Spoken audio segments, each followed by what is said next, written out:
Moi. Mun nimi on Daniel Ilesvand ja mä tuun esittelemään teille mun diplomityön, jonka aiheena on dronella ja laserkeilaksella tuotetun aineiston hyödyntäminen rautateiden kunnossapito ja suunnitteluprosesseissa. Tämän työn on tilannut Väylävirasto ja valvojana on toiminut Raine Mäntysalo sekä ohjaajana sitten Patrik Jensen Sitoviselta ja Henri Seppälä ja Aki Hirvaskari Väylävirastolta. Ihan alkuun vähän esityksen sisällöstä, eli käyn tuossa ensiksi työn taustaa läpi, sitten siitä siirryn tavoitteeseen ja tutkimuskysymyksiin, jonka jälkeen sitten katsotaan vähän tutkimusmenetelmiä ja tutkimustuloksia, ja sitten lopuksi niin käydään työn johtopäätöksiä läpi ja vähän sitä, että mitä mä opin tästä prosessista.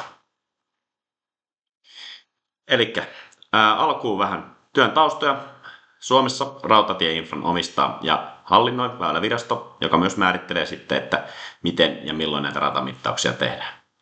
Tällä hetkellä iso osa ratamittauksista tehdään vielä aika lailla perinteisin menetelmin, mittausmenetelmin, kuten takymetreillä, GPS-laitteilla ja radantarkastusvaunuilla.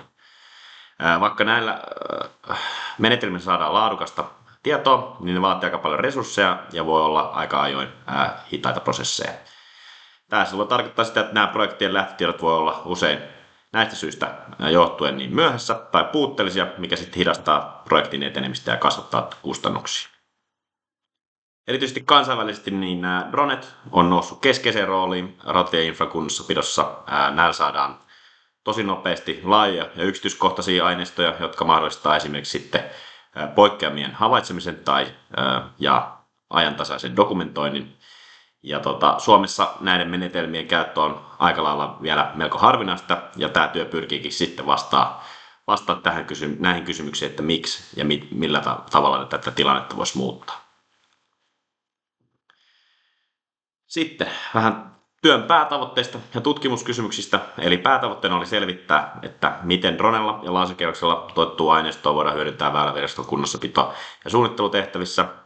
Ja halusin tässä työssä arvioida näiden menetelmien käytännön soveltavuutta, tehokkuutta ja sitä, että minkälaista mahdollista lisäarvoa nämä tuo näihin perinteisiin mittausmenetelmiin verrattuna. Sitten tässä tutkimuksessa mä lähdin liikkeelle 3 pääkysymyksestä. Eli ensinnäkin, miten näitä menetelmiä voidaan hyödyntää rataympäristötarkastelussa ja lähtötietojen keräämisessä. Sitten toiseksi, mitä haasteita liittyy nykyiseen tapaan kerätä mittaustietoa, ja sitten kolmanneksi, mihin suunnitteluprosessin vaiheisiin nämä aineistot sopii parhaiten. Nämä kysymykset sitten niin johdatteli tätä tutkimuksen suunnittelua ja kenttätyötä sekä ohjasi sitten analyysivaiheessa tehtyä päätelmiä. Ja tämän tutkimuksen pohjaksi kerättiin myös sitten omaa aineistoa tutkimusta varten valitusta kohdealueesta, mikä sitten mahdollisti näiden menetelmien soveltuvuuden arvioinnin realistisessa käyttöympäristössä. Sitten työn tutkimusmenetelmistä, eli kirjallisuusanalyysin avulla tehtiin taustatutkimusta näiden menetelmien soveltuvuudesta infrarakentamiseen ja rautatieympäristöön, sekä tämän lisäksi toteutettiin varsinainen ilmakuvaus ja laserkeilaus valitulla kohdealueella, joka valittiin sitten niin kuin sopivan koon ratainfran ja maastollisten erityispiirteiden perusteella. Ja tosiaan tämä alue sijaitsi Porvoon alueella lähellä Nesteen jalostamoa. Kohteesta huomattiin, että siellä oli laajasti sekä rakenteellisia rataelementtejä että sitten myös paljon kasvillisuutta, mikä sitten mahdollisti sitten tämmöisen yksityiskohtaisemman aluetarkastelun. Drone-kuvauksessa käytettiin DJI Phantom 4RTK-laitetta, jolla sitten saatiin tämmöistä senttimetriluokan paikkatarkkuutta. Ja nämä lennot suoritettiin 2 eri korkeudesta, eli 65 metristä ja sitten 10 metristä. Ja näiden lisäksi niin näistä kuvista muodostettiin sitten tämmöinen fotogrammetrian avulla 3D-malli. Laserkeilauksessa käytettiin sitten Leica RTC 360 maalaserkeilanta. Tämä mahdollisti sitten tämmöisen erittäin nopean ja tarkan aineistonkeruun siellä kohteessa. Ja sitten täällä kentällä tehtiin myös useita eri keilauksia eri keilausasemista. Ja sitten nämä lopulta yhdistettiin sitten ohjelmistossa yhdeksi pistepilveksi.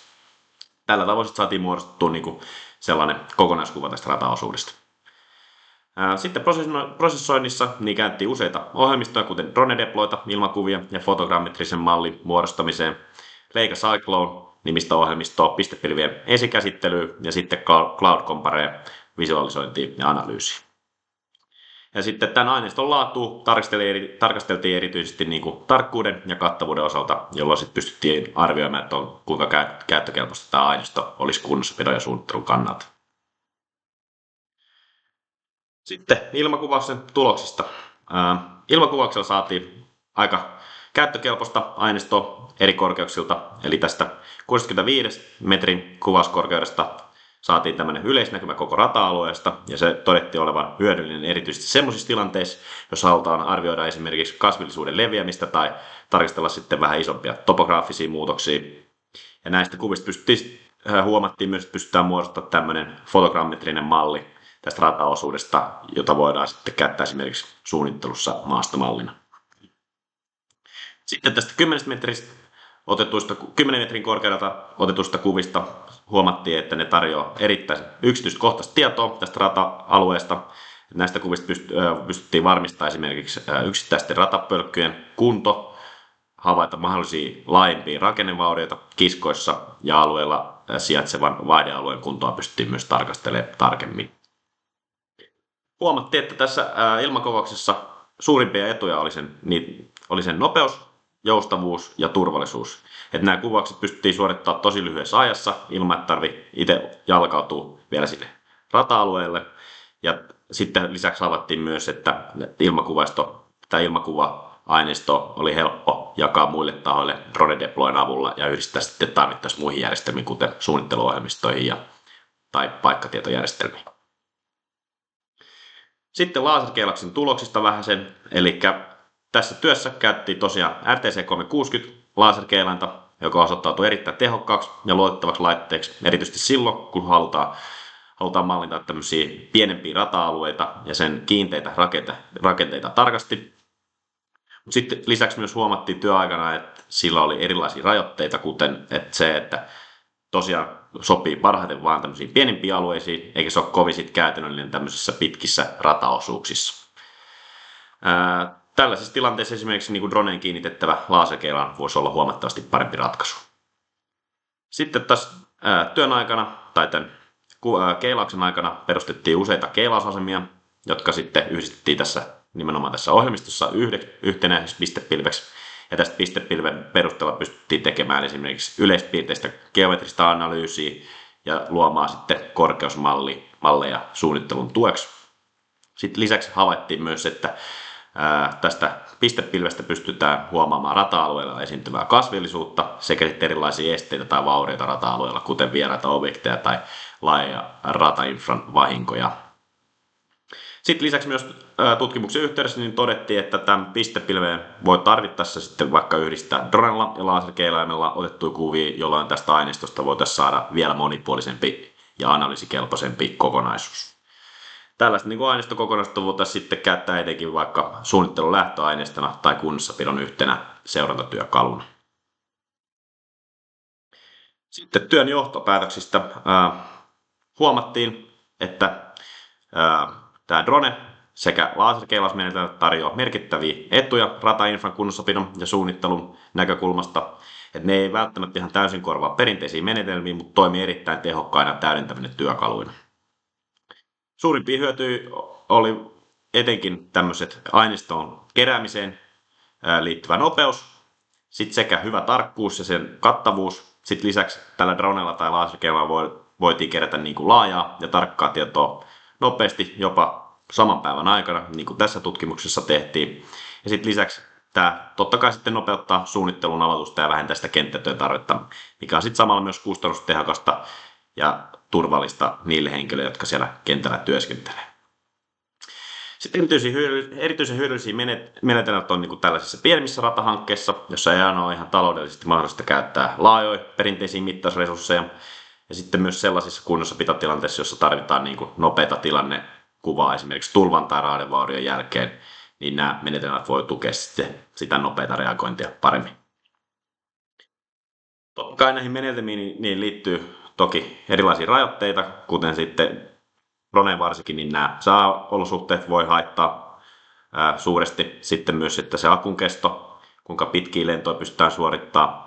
Ja sitten sekä se, että minkälaista aineistoa tästä luodaan. Että jos on liiankin iso iso aineiston määrä, niin se vaatii sit sillä tavalla myös tehokasta käsittelykapasiteettia.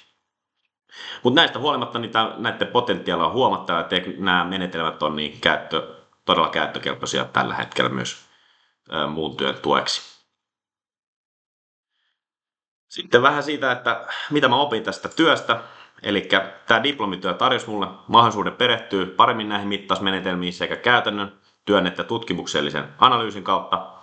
Sitten mä lisäksi pääsin tutustumaan vähän dronen toimintaan syvemmin ja käyttää laserkeilainta tällaisessa tutkimusympäristössä ja sitten kerää sitä dataa sieltä kentältä ja käsittelee näitä aineistoja eri ohjelmistoilla. Tämä toi niinku itselle semmoisen aivan uudenlaisen ymmärryksen siihen, että mitä kaikkea aineistonkeruu niinku käytännössä vaatii ja miten tietyt tekniset yksityiskohdat vaikuttaa sitten tähän lopulliseen lopputulokseen. Sitten lisäksi myös mä sain tämän työn myötä vähän syvempää ymmärrystä siitä, millaisia tarkkuusvaatimuksia eri suunnitteluvaiheissa edellytetään ja miten nämä mittausmenetelmät niihin sitten vastaa. Mä opin myös arvioimaan, että milloin niin kuin esimerkiksi pistepilven tarkkuus riittää suunnittelutarpeisiin ja milloin sitten taas tarvitaan vähän tarkempaa tai toisenlaista aineistoa. Mutta varmaan ehkä erityisen arvokkaimpana oppina mä pidän sitä, että mä sain kokemusta itsenäisestä työskentelystä sekä toimia sitten yhteistyössä ohjeen kanssa. Ja lisäksi mä pääsin tutustumaan vähän syvemmin, että minkälainen prosessi on tämmöinen projektin hallinta ja mitä elementtejä siinä täytyy huomioida. Nämä kaikki on sellaisia osaamisia, mitä sitten voin jatkossa hyödyntää tulevissa rataprojekteissa. Kiitos.